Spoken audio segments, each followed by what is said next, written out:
Assalamualaikum warahmatullahi wabarakatuh.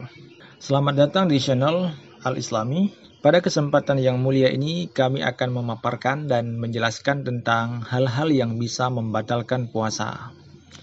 Ini sangat penting kita ketahui, mengingat banyak orang yang belum paham apa-apa saja yang bisa menyebabkan batalnya puasa. Sehingga jika kita lakukan hal-hal yang bisa membatalkan puasa kita, berarti kita rugi saja berpuasa karena tidak ada faedahnya. Untuk itu, kita perlu mengetahuinya secara jelas tentang apa saja yang bisa membatalkan puasa kita. Ini sebagaimana yang kami kutip dari kitab At-Tahrir karangan Syekhul Islam Zakaria Al-Ansari. Beliau mengatakan bahwa salah satu yang membatalkan puasa itu adalah sampai benda sampai ke dalam rongga yang terbuka. Maksud sampai adalah sesuatu yang berbentuk. Masuknya sesuatu yang berbentuk ataupun benda ke dalam rongga ini bisa menyebabkan batalnya puasa. Jadi beda, misalnya yang masuk ke dalam rongga itu adalah angin, udara misalnya, ataupun bau yang masuk lewat udara ke dalam rongga hidung. Ini tidak menyebabkan batalnya puasa. Namun jika yang masuk itu adalah berbentuk ataupun nampak pada pandangan kita seperti asap rokok misalnya yang masuk ke dalam hidung, ini bisa menyebabkan batalnya puasa. Termasuk di sini adalah memasukkan obat ke dalam rongga. Misalnya kita memasukkan obat dalam rongga terbuka. Contohnya saja misalnya obat mencret ya. Obat mencret yang penggunaannya dengan cara dimasukkan dalam lubang dubur misalnya. Ini bisa menyebabkan batalnya puasa. Ataupun masuknya air ke dalam mulut ketika madmadah, ketika kita berkumur-kumur dalam wudu misalnya. Jika dilakukan kumur-kumur itu dengan cara mubalaghah, dengan cara berat, dengan cara kuat dan menyebabkan air masuk ke dalam mulut, ke dalam rongga batin daripada mulut, maka juga bisa membatalkan puasa. Demikian juga andai kata masuknya air dalam rongga hidung pada batasan batin ya. Karena kita terlalu kuat menghirup air ataupun terlalu kuat beristinsyak. Ini juga bisa membatalkan puasa. Karena berkumur-kumur dan istinsyak, jika kita sedang berpuasa tidak diperintahkan untuk mubalaghah, tidak diperintahkan untuk melakukannya dengan kuat. Kita bisa melakukannya secara ringan saja. Dalam sebuah hadis Rasulullah Shallallahu Alaihi Wasallam bersabda, "Baligh fil madmadah wal istinshaq illa an takuna shaiman."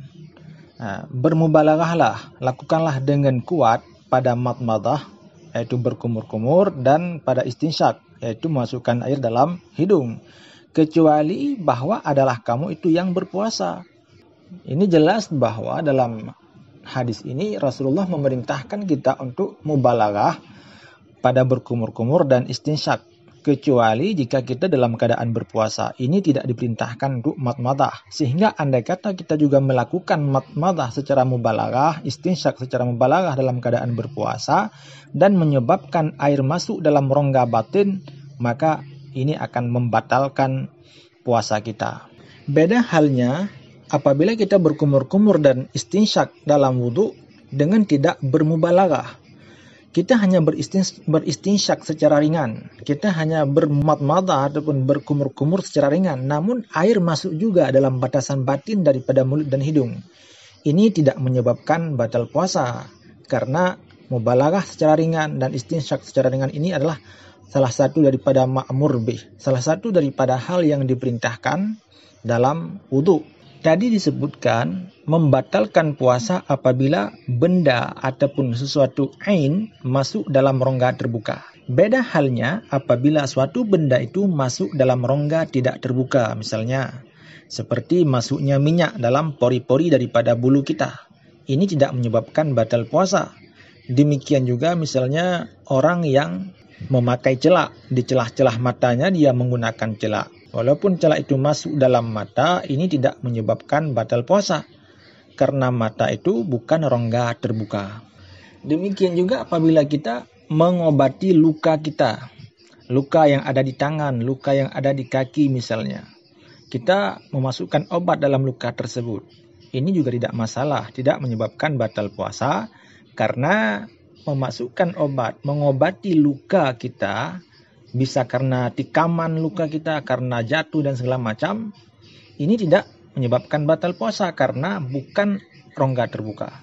Sama juga halnya seperti misalnya pecah di bagian kepala kita karena kecelakaan. Kita memasukkan obat ke dalam tengkorak kepala kita hingga obat tersebut kadang-kadang sampai kepada otak. Ini tidak menyebabkan batal puasa karena obat tersebut yang kita gunakan bukan dalam rongga terbuka. Selanjutnya, yang menyebabkan batalnya puasa adalah sengaja muntah. Kita sengaja melakukan hal-hal yang menyebabkan kita muntah. Maka, jika terjadi hal seperti itu, puasa kita telah batal. Beda halnya jika muntah kita itu adalah bukan karena kita sengaja, tapi secara tiba-tiba kita merasa mual dan muntah dengan sendirinya. Ini tidak menyebabkan batal puasa karena tidak dianggap ta'ammud ataupun sengaja. Dan muntah yang sudah keluar dari mulut kita juga tidak masuk lagi ke dalam perut kita. Nah, apabila muntah yang sudah keluar dari mulut kemudian yang ada dalam mulut itu masuk lagi ke dalam rongga dengan sengaja, dengan ikhtiari kita, dengan sengaja, maka ini menyebabkan batal puasa. Tetapi jika ada bagian daripada muntah itu yang ada dalam mulut dan masuk ke dalam saluran pencernaan kita tanpa kita sengaja, ini tidak dipermasalahkan. Artinya tidak menyebabkan batalnya puasa. Dalam hal ini ada satu kasus yang penting untuk kita perhatikan dan kita ketahui.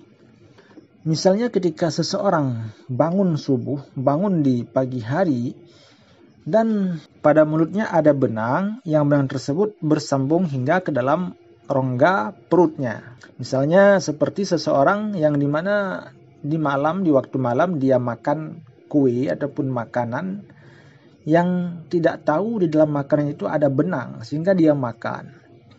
Dan akhirnya dia tidur. Dan kemudian ketika bangun pagi ternyata ada benang di mulutnya yang benang tersebut sampai ke dalam rongga perutnya. Karena dia makan tadi bersama kue.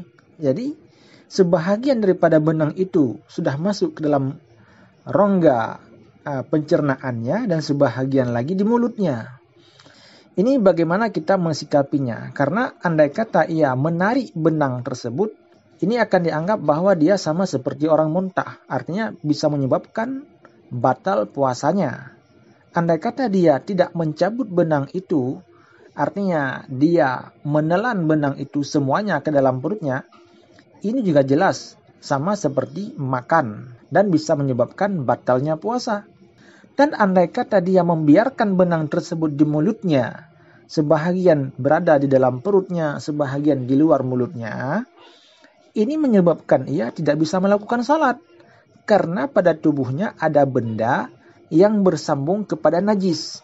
Yaitu benang tadi. Yang sebahagian ujung benang itu sudah berada dalam perut dan itu bernajis. Sebahagian lagi di luar mulutnya. Dalam hal ini, Syekh Muhammad Ramli menjawab, satu-satunya cara yang bisa dilakukan adalah agar orang tersebut tidak batal puasanya dan dia bisa melakukan salat. Caranya adalah dengan mencabut benang tersebut oleh orang lain. Benang tersebut harus dicabut oleh orang lain dalam keadaan ia sedang lalai.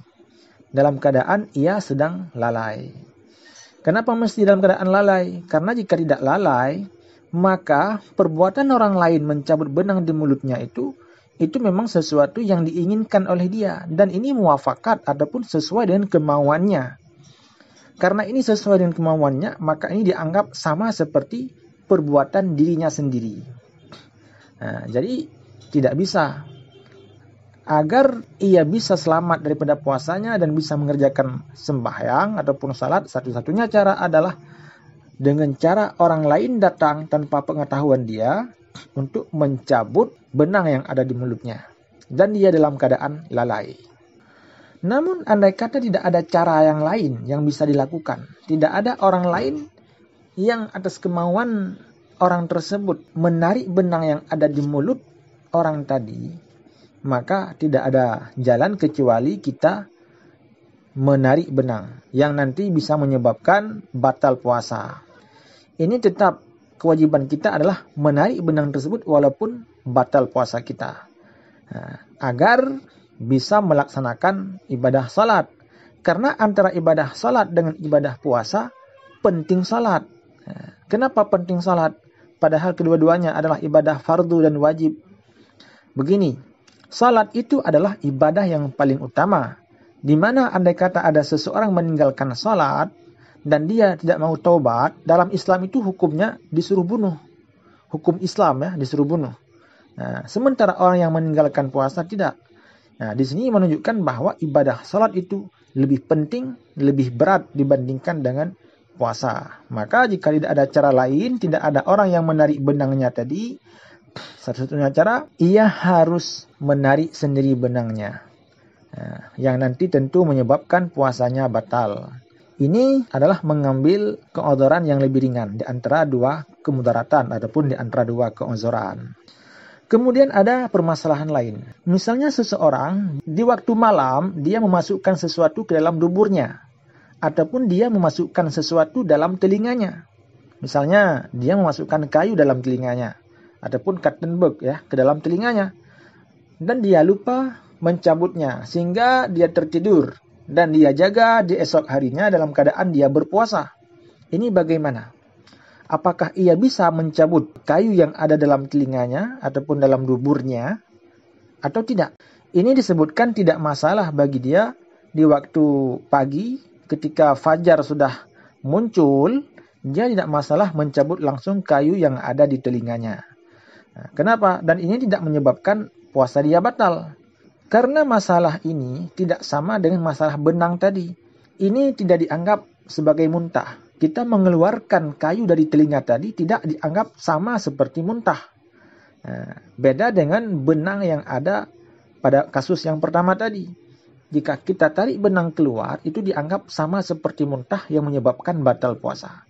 Tapi dalam kasus orang yang memasukkan kayu dalam telinganya dan dia mencabut di pagi hari dalam keadaan dia berpuasa, ini tidak dianggap ataupun tidak disamakan dengan muntah karena dari telinga ataupun dari dubur, maka tidak menyebabkan batal puasa bagi dia. Dia bisa langsung mencabutnya. Ada kasus yang lain. Seseorang di malam hari dia minum khamar, dia minum arak, minum minuman yang bernajis, minuman yang memabukkan. Ketika pagi hari, apakah dia wajib memuntahkan minuman tersebut karena dia berpuasa pada hari itu? Berdasarkan pendapat yang kuat, pendapat yang muktamad mengatakan bahwa ia tidak wajib untuk memuntahkan khamar yang ada dalam perutnya. Berarti dia bisa langsung menjalankan ibadah puasa seperti biasa. Masalah dia minum khamar di waktu malam itu adalah dosa lain yang harus ditanggung oleh dia. Karena perbuatan itu adalah perbuatan yang diharam oleh Allah Subhanahu wa taala. Selanjutnya, hal-hal yang bisa membatalkan puasa adalah inzal. Inzal itu adalah mengeluarkan sperma. Mengeluarkan mani ataupun sperma dengan sebab bersentuhan dengan kulit orang lain. Dengan adanya timbul syahwat. Jadi bersentuhan dengan kulit ini maksudnya adalah bersentuhan tanpa ada penghalang, tanpa ada lapisan. Dan gara-gara bersentuhan itu menyebabkan keluarnya mani, maka ini membatalkan puasa. Jadi ini sama seperti hubungan suami istri dengan tidak inzal.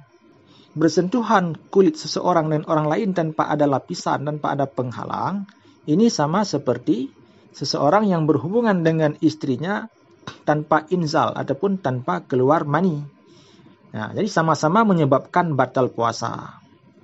Jadi bersentuhan tanpa ada lapisan, tanpa ada penghalang, tanpa ada yang menghalangi antara kulit dengan kulit tadi dan menyebabkan keluar mani, maka itu menyebabkan batal puasa. Jadi berbeda halnya dengan istimna biyadih. Ini berbeda kasusnya dengan seseorang yang mengeluarkan maninya dengan tangannya. Atau dia mengeluarkan mani dengan tangan istrinya. Atau dengan tangan budak ataupun hamba sahaya. ini bisa menyebabkan batal puasa sekalipun dia menggunakan hail, sekalipun ada penghalang, ada kain misalnya. Jadi jika ini dilakukan secara sengaja dan dia tahu ini haram ketika puasa, maka ini bisa menyebabkan batalnya puasa sekalipun ada penghalang antara tangan dia dengan kemaluannya. Namun demikian ada juga kasus mengeluarkan mani yang tidak membatalkan puasa.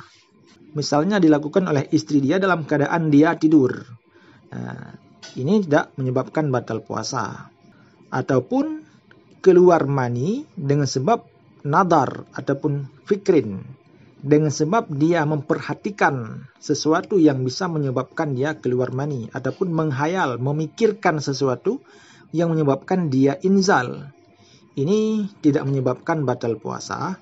Jadi pada orang yang mengeluarkan maninya ataupun spermanya dengan cara menghayal tadi, memikirkan pada sesuatu yang menyebabkan dia muncul syahwatnya, ataupun memperhatikan sesuatu yang menyebabkan dia inzal, ini dikatakan tidak menyebabkan batal puasa, andai kata, ya, ini ada kaitnya, ada pembatasan, penjelasan di sini yang penting kita simak. Jadi dianggap tidak membatalkan puasa andai kata ini bukan kebiasaan dia. Karena apabila inzal dengan cara memperhatikan ataupun dengan cara memikirkan atau menghayal tadi sudah menjadi adat, sudah menjadi kebiasaan dia untuk mengeluarkan spermanya, maka ini akan menyebabkan batal puasa bagi dia berdasarkan pendapat yang kuat. Jadi yang dianggap tidak membatalkan puasa andai kata nadar dan fikrun ini belum menjadi kebiasaan dia. Selanjutnya, hal yang bisa membatalkan puasa adalah watak pada faraj ataupun melakukan hubungan suami istri, baik lewat jalan depan ataupun lewat jalan belakang. Ini bukan berarti lewat jalan belakang dibolehkan dalam agama, tidak, tetap hukumnya haram. Tetapi yang sedang kita bicarakan di sini adalah jika ini yang terjadi ketika puasa, maka sama hukumnya. Baik dari belakang ataupun dari depan, sama-sama membatalkan puasa. Jika dilakukan secara sengaja dan dia tahu bahwa itu haram dilakukan. Beda masalahnya andai kata seseorang itu lupa. Dia lupa bahwa dia sedang berpuasa sehingga dia melakukan hubungan suami istri. Ataupun dipaksa tanpa keredaan dia. Ataupun dia tidak tahu bahwa hal seperti itu dilarang ataupun diharamkan. Ini jahil ataupun ketidaktahuan dia ini harus karena uzur, artinya dia tinggalnya jauh daripada tempat orang yang paham dengan agama, ataupun dia baru masuk Islam, baru mu'allaf misalnya, sehingga banyak hal yang dia belum tahu tentang hukum-hukum Islam. Ini jahil ataupun ketidaktahuan yang diuzurkan, yang bisa dimaafkan. Demikian beberapa hal yang bisa menyebabkan batalnya puasa seseorang. Maka perlu kita mengetahui dan memahami dengan baik, karena beberapa hari lagi kita akan memasuki bulan Ramadan, di mana kita sebagai umat Islam yang mukallaf, yang sanggup berpuasa, kita punya kewajiban untuk menjalankan ibadah puasa. Maka hal-hal yang membatalkan puasa seperti ini harus kita mengerti, harus ataupun wajib kita pahami, agar ibadah puasa kita bisa sah dan makbul di sisi Allah Subhanahu wa Ta'ala. Jadi, ada hal lain yang perlu kita ketahui bahwa apabila ada seseorang yang dengan sengaja dia tidak berpuasa Ramadan, maka dia wajib atasnya untuk imsak. Dan termasuk juga orang yang sengaja tidak berpuasa adalah orang yang meninggalkan niat di waktu malam. Karena dalam mazhab Syafi'i, niat puasa Ramadan itu harus dilakukan ketika malam dan wajib diniatkan pada tiap-tiap malam. Jika kita meninggalkan niat di malam hari, apakah keesokan harinya kita bisa makan, kita bisa minum dikarenakan kita tidak dianggap orang berpuasa? Tidak bisa. Dalam syariat kita juga diwajibkan untuk imsak, untuk tahan diri, untuk tidak makan dan tidak minum sekalipun kita tidak dianggap orang berpuasa gara-gara meninggalkan niat di waktu malam. Karena meninggalkan niat di waktu malam ini dianggap taksir. Ini dianggap perbuatan sengaja. Jadi dalam hal ini, taksir itu ada dua. Ada taksir hakikatan, ada taksir hukman. Kalau dia memang sengaja di waktu malam tidak melakukan niat, tidak berniat puasa Ramadan, padahal dia teringat tidak lupa, ini disebut dengan taksir hakikatan. Tapi andai kata dia memang benar-benar lupa, ataupun tidak tahu bahwa harus meniatkan puasa di malam hari, sehingga ia tidak melakukan niat. Nah, ini dianggap dengan taksir hukman. Imam Ramli mengatakan bahwa lupa niat di waktu malam ini juga termasuk taksir, karena memberitahukan bahwa orang tersebut menganggap puasa itu tidak penting. Nah, tidak ada ihtimam dengan puasa Ramadan, sehingga malam hari dia lupa dengan niat. Nah, dan ini dianggap ataupun dikelompokkan sebagai salah satu bentuk daripada taksir juga. Maka bentuk taksir yang disebutkan oleh Zakaria Ansari ini adalah umum. Apakah dia sengaja tidak melakukan niat di waktu malam ataupun dia lupa melakukan niat di waktu malam. Jadi dua-dua penjelasan ini termasuk dengan taksir, sehingga di siang hari wajib atasnya untuk imsak, untuk menahan diri daripada hal-hal yang membatalkan puasa. Sekalipun dia dianggap sebagai orang yang tidak berpuasa karena tidak ada niat di waktu malam. Demikian juga wajib imsak, wajib menahan diri atas orang yang makan sahur yang dia menyangka ataupun masih malam, sehingga dia makan sahur dan ternyata waktu dia makan sahur itu sudah pagi, sudah keluar fajar sadek ataupun sudah dianggap masuk waktu subuh. Kemudian wajib juga untuk imsak adalah atas orang yang dia kemasukan air dalam rongga mulutnya di bagian batin ataupun dalam rongga hidungnya pada bagian atau pada batasan batin karena mubalaghah pada madmadah tadi ataupun karena mubalaghah pada istinsyak tadi, sehingga menyebabkan masuknya air dalam tubuh dia. Ini menyebabkan batal puasa. Bagi orang tersebut wajib untuk imsak karena ini dianggap taksir, karena dalam syariat tidak diperintahkan untuk mubalaghah ataupun memberat-beratkan diri pada madmadah dan pada istinsyak. Ada juga orang yang wajib mengqadha puasa dan dia wajib membayar kafarah. Ini adalah orang yang merusak ataupun membatalkan puasanya, puasa Ramadan dia dengan sebab jima. Orang yang jima di waktu puasa, di waktu Ramadan, di siang hari, maka puasanya batal dan dia wajib mengqadha puasa tersebut serta wajib atasnya membayar kafarah. Itu beberapa orang yang punya kewajiban untuk menahan diri sekalipun dia tidak dianggap lagi orang yang berpuasa karena sudah merusak puasanya dengan hal-hal yang seperti itu. Beda halnya dengan anak-anak yang belum baligh namun pada saat puasa di siang harinya dia menjadi baligh, berubah statusnya daripada anak-anak kepada orang yang baligh dalam keadaan puasa. Ini tidak wajib atasnya mengqadha puasa pada hari itu. Demikian juga orang gila yang sembuh di hari Ramadan. Di hari ketika orang lain sedang berpuasa, dia sembuh. Apakah wajib atas orang gila tersebut untuk berpuasa pada hari itu ataupun mengqadha puasa hari itu? Tidak wajib. Demikian juga halnya dengan orang non-muslim. Non-muslim yang dia masuk Islam pada Ramadan, pada hari puasa, ini tidak ada kewajiban atas dia untuk mengqadha puasa pada hari tersebut. Itulah sedikit ulasan dan penjelasan atau pemaparan tentang hal-hal yang membatalkan puasa. Semoga bisa menambah informasi dan pengetahuan kita dan bermanfaat bagi kita semua dalam menjalankan ibadah puasa beberapa hari lagi ke depan. Dan akhir kalam, hadanallahu wa iyyakum ajma'in. Assalamualaikum warahmatullahi wabarakatuh.